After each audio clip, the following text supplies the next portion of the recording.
বিশ্ব পর্যটনের দেশ মালদ্বীপে প্রায় ৪,০০০-এরও বেশি মসজিদ রয়েছে, যার প্রতিটির স্থাপত্যশিল্প অসাধারণ এবং রয়েছে ঐতিহাসিক প্রেক্ষাপটও, যার মধ্যে অন্যতম মসজিদ ইউসুফ আল বারবারি। ১১৫৩ খ্রিস্টাব্দে মালদ্বীপে ইসলাম ধর্ম প্রচারের কৃতিত্বপ্রাপ্ত পণ্ডিত আবু আল বারাকাত ইউসুফ আল বারবারির নামে মসজিদটির নামকরণ করা হয়েছে।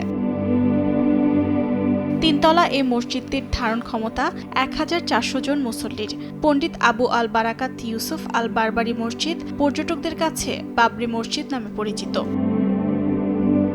পবিত্র রমজানে সাধারণ মুসল্লিদের জন্য মসজিদটি উন্মুক্ত করা হয়, যার উদ্বোধন করেন প্রেসিডেন্ট ডক্টর মোহাম্মদ মুইসু। উপস্থিত ছিলেন ধর্মমন্ত্রী ডক্টর মোহাম্মদ শাহিম আলী সাইদ সহ ঊর্ধ্বতন কর্মকর্তারা। মসজিদ প্রাঙ্গণ পরিদর্শন করে নামাজে অংশ নেন প্রেসিডেন্ট ডক্টর মোহাম্মদ মুইসু।